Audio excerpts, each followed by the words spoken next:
하나님, 이 시간 하나님의 말씀을 함께 나눌 때 말씀을 전하는 종이나 듣는 성도들 모두가 하나님의 음성을 들을 수 있도록 역사하여 주시옵소서.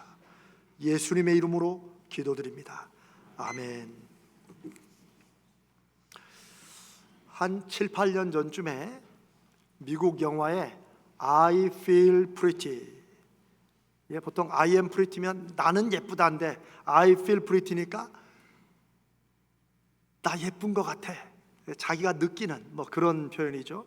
이 I feel pretty라는 미국 코미디 영화가 있었습니다. 여주인공인 르네는 성격도 밝고 굉장히 활발하게 살려고 애를 쓰는데 외모가 좀 통통하고 또 이렇게 썩 미인은 아니에요. 그래서 남자들에게 별로 인기가 없습니다. 그래도 헬스클럽을 다니면서 막 운동도 열심히 하고 막 이렇게 하던 어느 날 그냥 어떻게 그 트레드밀 타다가 넘어져 가지고 머리를 세게 부딪힙니다. 근데 사실 여러분, 이런 일이 있으면 아픈 것보다 이 창피한 게 더 문제죠. 아픈 머리를 참으면서 조용히 일어나서 이제 거울을 보는데 세상에 자기가 너무 예뻐진 거예요. 사실 얼굴은 그대로인데 거울 속에 자기를 보는 자기가 예쁜 거죠. 자기 생각이 바뀐 거예요.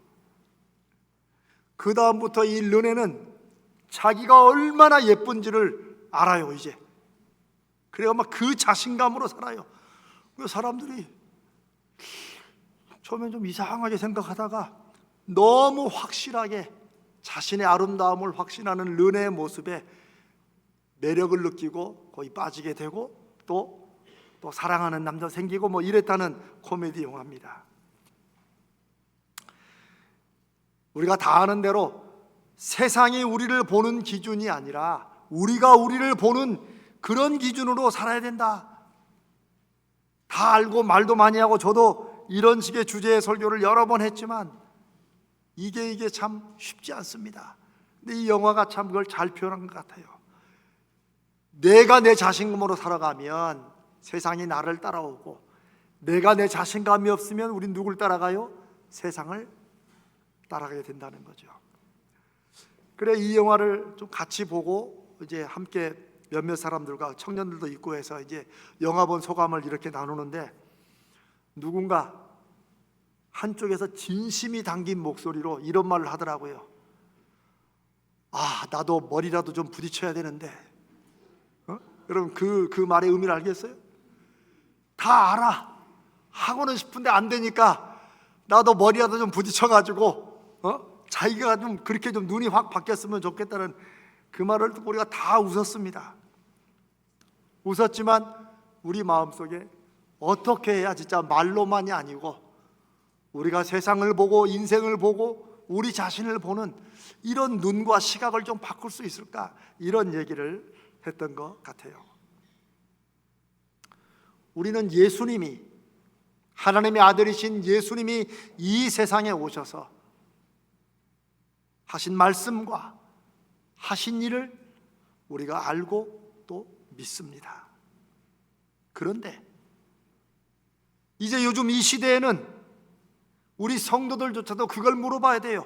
내가 믿는다고 하지만 그 믿음이 정말, 교회에서는 다 믿지만 우리가 살아가는 내 실제 인생의 사건들과 일들 속에서 내가 주님을 믿는 그 믿음이 내 인생에 어떤 변화라도, 어떤 새로운 결과라도 정말 일으키는가?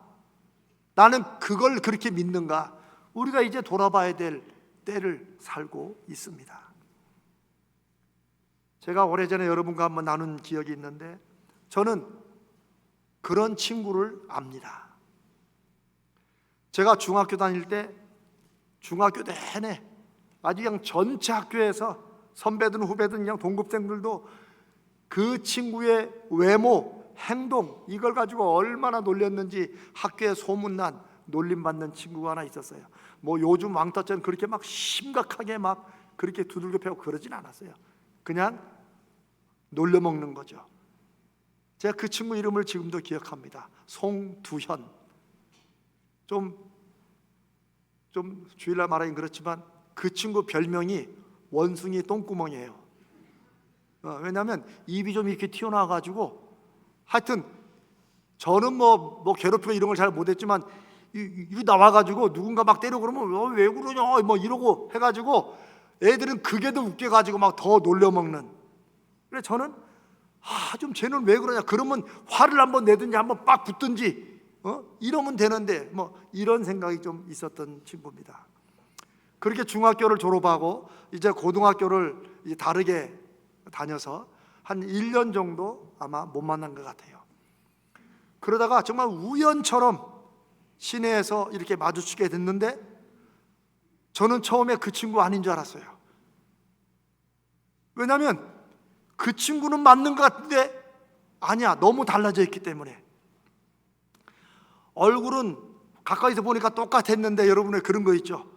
왠지 막 얼굴에 빛이 나고 윤기 나는 거. 요즘은 얼굴에 빛이 나면 피부과나 마사지를 물어본다고, 어디 다냐고 물어본다고 그러죠. 그런데 이 송두현 그 친구의 내면에 왠지 모를 자신감이 싹 나면서 미소가 쫙 배어 있는데 완전히 딴 사람이에요. 제가 오직하면 형님이라고 부를 뻔했어요. 그래 이제 오랜만이다 이러면서 뭐 이런저런 얘기하는데 아마 여러분도 틀림없이 그럴 거예요. 저도 이거 안 물어볼 수가 없어요. 뭐예요? 두현아, 너 완전히 달라졌다. 너 어떻게 이렇게 달라졌냐? 이거를 제가 안 물어볼 수가 없어서 물어봤어요. 그랬더니 그 친구의 대답이 벌써 지금 거의 한 45년 50년 가까이 돼가는데도 저는 평생 잊을 수 없을 것 같아요. 그런 저의 질문에 이 친구가 저를 딱 보더니 목소리를 딱 원래 딱 깔고, 재명아, 나 예수 믿는다. 제가 그때 하마터면 야 임마, 나는 고등부 회장이야. 내가 그럴 뻔했다니까 진짜. 근데 지금 돌아봐도 그 말 안 한 게 다행이지, 했으면 정말 창피했을 뻔했어요. 근데 어린 마음에 저는 정말 그런 마음이 들었어요. 저는 3대째 예수를 믿어요. 그때도 할아버지, 저희 부모 세대, 저까지 저는 한 번도 교회에 빠진 적이 없어요. 근데 집안은 늘 소란스럽고 아버지는 늘 그냥 우리를 막 뭐라고 했고, 아니면 뭐. 저한테는 예수 믿는 게 교회 다니는 거였어요. 그런데 얘는 중학교 내내 원숭이 똥구멍이라고 놀림받던 얘가 갑자기 1년 뒤에 대체 무슨 예수를 어떻게 믿었는지 완전히 달라진 거예요. 아마 제가 그래서 야 임마, 나도 예수 믿어, 나는 임마 회장이다, 이 말을 순간에 할 뻔했다가 아마 안 한 게 다행이죠. 아마 그때였나 봐요. 저는 그때로부터 예수 믿으면 이게 사람이 바뀌는구나, 대체 어떻게 믿어야 바뀌나. 아마 이런 고민과 또 그것이 지금도 제 삶과 목회에 이 예수 믿고 변화한다는 것이 아마 제일 중요한 초점이 되어 있는 것 같습니다. 여러분, 머리 부딪힐 거 없습니다. 변화를 위해서 예수님이 이 땅에 오셨고 지금 오늘 본문에 그 말씀을 하십니다. 오늘 우리가 읽은 요한복음 8장의 이 사건도 참 특이합니다. 어떤 면에서 여러분, 그 마태, 마가, 누가, 요한복음 복음서에 보면 예수님에게 말씀을 하시는데 사람들이 다 받아들이지 않고 그것 때문에 또 갈등도 일어나고 막 질문도 하고 예수님을 막 공경에 빠뜨리려고 하고 뭐 이런 장면들이 좀 있죠. 여러 번 나옵니다. 그런데 오늘 사건은 아주 심각합니다. 성경에 딱 2번 나와요. 59절 맨 마지막 절, 이 사건의 마지막에 이게 얼마나 심각하게 됐냐면은 그들이 돌을 들어 치려 하거늘 예수께서 숨어 성전에서 나가시니라. 성전의 한 이쪽에 아마 거기서 이 말씀을 나눴는데 이 사람들이 얼마나 예수님 말씀을 싫어했고 그랬으면 어떻게 했나고요? 돌로 쳐 죽이려고. 이거는 신성모독이나 종교적인 이것 때문에 사람들이 돌로 쳐 죽이는 거예요. 아니, 예수님이 뭘 얼마나 잘못했길래 대체 예수님이 숨어서 성전을 몰래 빠져나갈 만큼 됐을까? 근데 저는 그렇게 격해진 이유가 사실 제가 오늘 여러분과 나누려는 설교의 초점은 아닙니다. 그냥 간단하게 이 사람들이 그렇게 화를 내고 열받은, 속된 말로 이유를 간단히 말씀드리면, 자기들이 아브라함의 자손이라고 막 평생에 막 자부심을 가지고 있었는데 그게 좀 건드려진 것 같아요. 근데 여러분, 예수님이 뭐 자존심을 억지로 건드리고 이런 분이 아닙니다. 예수님 말씀을 듣다가 예수님의 그 말을 오해해서 자기들의 아브라함 자손의 그 자존심을 막 상하게 한 걸로 생각하지만 이렇게 난 거예요. 저는 오히려 이 사건을 통해서 아무리 그러실지 참 죄송합니다. 요즘에 예계다 사람을 칼로 찔러 죽이는 일들이 워낙 이제 많이 나오니까 뉴스거리도 안 되는 이런 시대가 2000년 전에도 있었다는 거예요. 근데 저는 대체 이 사람들이 누구냐는 거예요. 여기에 한번 초점을 두고 여러분과 말씀을 나누려고 합니다. 31절에 아주 깜짝 놀랄, 우리가 그냥 쓱 읽고 지나치지만 깜짝 놀랄 이 사람들의 정체가 숨어 있습니다. 예수께서 자기를 믿은 유대인들에게, 누구라고요? 자기를 믿은 유대인들에게. 여기서 믿은이란 말이 우리말로는 자칫하면 옛날에 믿었다 지금은 안 믿는 것처럼 될 수 있지만, 지금 사도 요한이 요한복음을 쓸 때는 이미 이 사건이 일어난 지 몇십 년이 지난 다음에요. 아마 그래서 지금은 이 사람들이 믿는다는 거 안 믿는다는 거예요. 지금은 안 믿는다는 거겠죠. 그러나 그때 예수를 믿었었다, 그런 말로 이해하시면 됩니다. 그러니까 그냥 이 구절을 다른 성경에도 번역한 것처럼 예수를 믿는, 자기를 믿는 유대인들에게 주님이 말씀하셨다, 이렇게 보시면 됩니다. 아니, 예수님의 말씀을 듣고 예수님을 믿는다고 하는 사람들이 예수님 말씀에 얼마나 화가 났으면, 대체 무엇이 얼마나 어땠길래 세상에 예수를 돌로 쳐 죽이려고까지 했을까?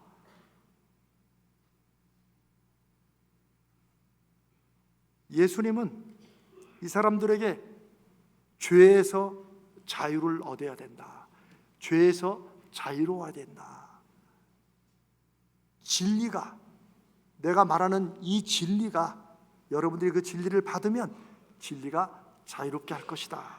그랬더니 이 사람들이 엉뚱하게 말을 받아칩니다.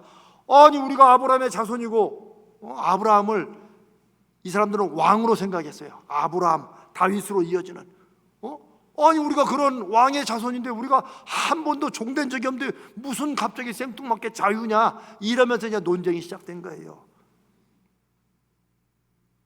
예수님은 그들에게, 오늘 우리에게 예수의 진리를 아는 사람들은 자유로워야 된다, 그 진리로부터 진리로 인해서 자유로워야 된다 말씀하십니다. 한번 여러분은 이 말씀을 듣는 중에 주님이 말씀하신 그 진리를 여러분들이 받고 믿는다면, 그렇게 믿는데도 혹시 우리 인생에 우리가 정말 자유로운지, 아니면 자유롭지 못하면 우리를 여전히 우리 믿음에도 불구하고 얽어매고 있는 것은 무엇인지 한번 돌아보시기 바랍니다. 예수를 믿는 이 유대인들이 여전히 매여 있던 것은 무엇입니까? 그거는 아브라함의 자손이라는 헛된 자부심이에요. 이 헛되다는 것이 예수님이 이해하신 이들의 자부심이었어요. 이 사람들이 하도 그것만 붙잡고 그게 마치 그냥 하나님 믿는 믿음의 전부인 것처럼 하도 그러니까 예수님이 한 번은 길가에 돌멩이들로도 아브라함의 자손을 만들 수 있다고 그렇게 말씀하실 정도예요. 예수님의 말씀은 그들의 그 헛된 자부심이 이 사람들을, 자기들은 하나님을 잘 믿는 믿음의 조상이라는 아브라함의 자손이니까 잘 믿는다고 생각하지만 오히려 그런 헛된 자부심이 하나님으로부터 멀어지게 하고 진정한 믿음으로부터 벗어나게 하고 있다는 그 말씀을 하시는 거예요. 그 죄에서 좀 자유로워져야 된다는 거예요. 그런데 이 사람들이 그 말을 듣고 격분해 가지고 예수님을 돌로 쳐 죽이려고 한 거예요. 대체 이 사람들이 무엇에 미였을까요? 왜 대체 이런 것에 매여서 벗어나지 못할까요? 37절에 오늘 제가 여러분과 나누고자 하는 말씀의 핵심입니다. 37절에 예수님이 아예 한마디로 그 이유를 말씀하십니다. 그리고 그게 우리가 예수 믿는다는 것의 핵심입니다. 우리 한번 37절 후반절 스크린 보이시죠? 내 말이, 여기부터 한번 같이 한번 읽읍시다. 시작. 내 말이 너희 안에 있을 곳이 없으므로 나를 죽이려 하는도다. 무엇이 그들 마음속에 있을 곳이 없다고요? 주님의 말씀이. 예수님도 그 사람들이 아브라함의 자손인 거 알았지요. 그러나 그 인간적인 자부심에 대해서 예수님이 지금 뭔가 말씀하시는 그 말씀이 이들 마음속에 있어요, 없어요? 없어요. 이들이 말씀을 받아들여요, 안 받아들여요? 안 받아들여진다는 거예요. 예수님의 말씀이 마음 안에 있을 곳이 없다. 저는 오늘 이 말씀을 듣는 저나 여러분들이 한번 또 주님께서 생각나게 하셔서 나는 내 마음 안에 주님의 말씀이 머물러 있는가 한번 생각해 보시기 바랍니다. 예수님의 말씀이 그들 안에 있을 곳이 없다. 예수님이 아셨어요. 말씀을 안 받아들이는 거예요. 듣지만 안 듣는 거예요. 우리가 아이들한테 너 엄마 말, 너 할머니 말, 너 이모 말 들어야 돼. 그러면 지금 듣고 있잖아. 여보, 듣는다는 게, 여러분이 듣는다는 게 무슨 말이에요? 듣는다는 게 듣는 게 아니죠. 들으면 어떻게 해요? 그대로 하는 게 듣는 거죠. 제가 말을 안 들어. 귀가 안 들리고 못 듣는다는 말이 아니죠. 듣는다는 것은 생각 속에, 마음 안에 그 말씀이 들어가야 되는 것입니다. 예수님이 이 비유를 몇 군데서 하셨는데 우리가 잘 아는 것 중에 씨와 마음의 밭, 이 밭에 씨를 뿌리는 비유로 네 가지의 마음을 얘기하신 부분이 있죠. 농부가 씨를 뿌리는데 씨앗이 네 군데에 떨어졌는데 처음 떨어진 것이 어디예요? 길가에. 사람들이 그냥 땅인데 계속 다니다 보니까 그 딱딱해진 그 땅 위에 씨앗이 떨어졌어요. 그런데 그 씨앗은 그 다음에 어떻게 돼요? 이 씨앗이 흙 속으로 좀 파고 들어서 뿌리를 내려야 되는데 그러지 못하고 길가에 있으니까, 눈에 띄니까 새들이, 주님 말씀으로 이 세상이 혹은 사탄이, 마귀가 요거를 쏙 집어먹은 거예요. 말씀은 듣지만 딴 생각하고 있으면 꼭 길가에 떨어진 것 같다는 거예요. 그냥 귀로 듣지만 핑 통해요. 이런 거 비슷한 거예요. 말씀의 역사가 시작돼야 되는데 그냥 여기 떠 있다가 사라지는 것이죠. 요한복음 15장 7절. 요한복음 15장은 뭐 성경의 모든 부분이 다 좋지만 우리와 예수님과의 관계, 믿음으로 사는 사람은 어떤 사람들인가를 이 포도나무와 가지로 비유하신 너무나도 귀한 말씀이 있죠. 거기 7절에 예수님이 성도들은 누구냐, 어떤 증표가 있어야 되느냐, 이걸 말씀하시는데 우리가 주님 안에 거하는 것이라고 말합니다. 너희가 내 안에 거하면, 그렇죠? 오늘 시작하는 말씀 31절에도 그렇죠. 내 말이 너희 안에 거하면 너희가 내 제자가 된다. 요한복음 15장 7절에 다시 말씀하시는 거예요. 우리가 주님 안에 거하는 것, 이게 뭘까요? 이게 무슨 엉뚱한 사람들 한 번씩 어디 뭐 이상한 데 갔다 와가지고 막 뭘 뭐 보내 듣네 막 이런 게 아니에요. 아예 주님이 혹시라도 그렇게 오해할까 봐 그 다음에 아예 분명히 얘기해놨어요. 우리가 주님 안에 거한다는 게 뭐냐? 주님 말씀으로 내 말이 너희 안에 거하면, 우리가 주님 안에 거한다는 것은 뭐예요? 주님의 말씀이 우리 안에 거하는 거예요. 그런데 15장 7절 그 뒷부분이 깜짝 놀라는 말씀이에요. 그러면 즉 주님의 말씀이 우리 안에 머물러 있으면, 살아 있으면, 그러면 무엇이든지 원하는 대로 구하라. 그리하면 이루어질 것이다. 기도는 열심히 해야지만 응답되는 게 아니라는 거예요.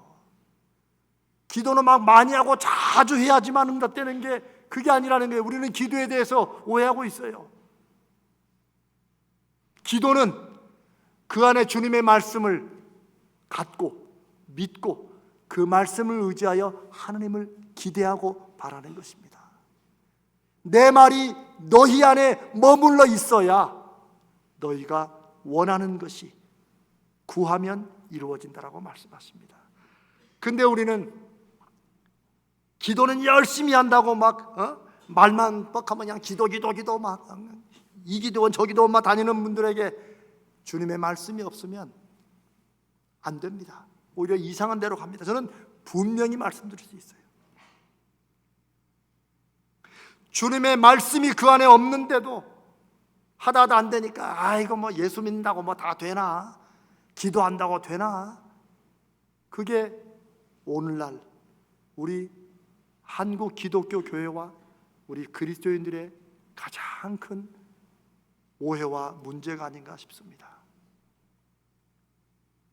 눈에 보이는 것, 귀에 들리는 것을 쫓아가지만 정작 우리 안에 주님의 말씀이 머물러 있고 살아있느냐 하는 것이에요. 내 말이 너희 안에 거하면 너희가 진짜 내 제자가 된다라는 말씀으로 하시면서 그렇게 될 때 진리가 너희를 세상의 모든 얽매무로부터 자유롭게 할 것이다. 이게 예수님의 말씀이에요. 그러다가 아브라함의 자손으로 빠져가지고 예수님을 돌로 치려고 하는 일까지 있었으니 2000년 전이나 지금이나 자기 마음에 안 들고 자기가 알고 있던 것에 잘한다 이런 설교가 아니면 사람들 다 싫어하는 게 지금만 그러는 게 아니에요. 2000년 전에도 그랬어요. 심지어 예수님도 돌로 쳐 죽이려고 했던 그런 사람들이 있었으니까 말입니다. 사랑하는 여러분, 과연 주님의 말씀이 우리 안에 살아있느냐? 그게 우리가 제자라는 증거고, 그게 내가 예수를 믿는다는 증거고, 그게 예수님께서 네 기도가 이루어지고 네 삶이 나로 인해서 변화되는가 안 되는가를 확인하려면 무엇을 해봐야 된다고요? 열심히 했느냐? 그 이전에 내 안에 뭐가 있다고요? 주님의 말씀이, 그 말씀이 있느냐 하는 거예요. 이제 그 말씀이 있다는 말이 뭔가를 볼까요? 거하라, 내 안에 거하라, 나도 너희 안에 거하리라. 혹은 내 말이 너희 안에 거하면, 요 거한다는 말은 메이테네라는 헬라어인데 요건 이런 말입니다. 예수 그리스도의 말씀 안에서 살겠다고 내가 결단하는 거예요. 그러니까 주님의 말씀이 우리 안에 있다는 것은 뭐예요? 그냥 내가 그거 몇 장 몇 절이잖아. 여러분 이거 성경 퀴즈대 뭐 요즘에 하지도 않고 그거 시험 보지도 않습니다. 어떤 구절이 몇 장 몇 절 있는가 나도 중요하잖아요. 그러나 오랜 동안 한국교회는 그걸 굉장히 중요하게 했어요. 막 어떤 목사님이 설교하면서 막 계속 그냥 막 뭐 어디 몇 장 몇 절 막 이러면 그 목사님은 설교할 때 말씀만 전한다고. 여러분 말씀이라는 그런 게 아닙니다. 차라리 성경을 읽지 그러면 설교 시간 내내. 제가 그런 시대에 신앙생활을 했어요. 목사님들이 막 목소리 걸걸해가지고 막 설교 내내 막 한 번 하다가 전혀 안 맞는 성경 구절인데 쭉 읽으면서 막 그러면 그 목사님이 막 설교 시간 내내 말씀만 얘기한다. 여러분 말씀은 그런 게 아닙니다. 말씀은 주님의 말씀이 우리의 삶과 우리의 생각과 고민과 근심 속에서 그 말씀이 우리로 하여금 다시 생각하게 하고 다시 결심하게 하고 그 말씀이 내가 생각을 바꾸는 이유가 되고 그 말씀의 약속이 내가 안 하는 것을 한번 하게 결심하고 그 말씀이 우리로 하여금 하던 것을 안 하게 결단해보는, 그게 주의 말씀이 우리 안에 살아있다는 것입니다. 적어도 결단부터 해야 돼요. 여기도 250여 명, 300여 명 말씀을 듣지만 그냥 제가 말은 안 하고 넘어가지만 너무 피곤한지 혹은 다른 생각인지 그냥 듣는 듯 안 듣는 듯 이런 분이 있을 때도 있어요. 저는 주님 앞에 기도합니다. 이거는 이 목사가 설교를 얼마나 잘 준비해서 막 얼마나 예화를 잘하고 막 여기에 달린 게 아니고, 저는 30년 넘게 목회하면서 이제야 주님 앞에 의지합니다. 주님 말씀을 살려주시옵소서. 우리가 금요일마다 기도하는 건 그것입니다. 설교는 제가 최선을 다해 준비하지만 그걸 통해서 주님이 말씀해 주셔야 됩니다. 우리는 여러분 성경 구절 많이 알지 않습니까? 여러분 안에 살아있는 말씀은 뭐예요? 저는 제 간증을 하자면, 제가 우리 가자제일교회에서 목회 시작하면서 제가 제일 많이 알고 제일 많이 묵상하고 제일 많이 붙잡고 매달리는 말씀이, 하나님의 뜻대로 부르심을 입은 자들에게는 모든 것이 합력하여 선을 이룬다는 말씀이에요. 물론 제가 평생에 어려울 때도 그 말씀을 묻지만 우리 교회 와서 제일 많이 붙잡은 말씀일 거예요.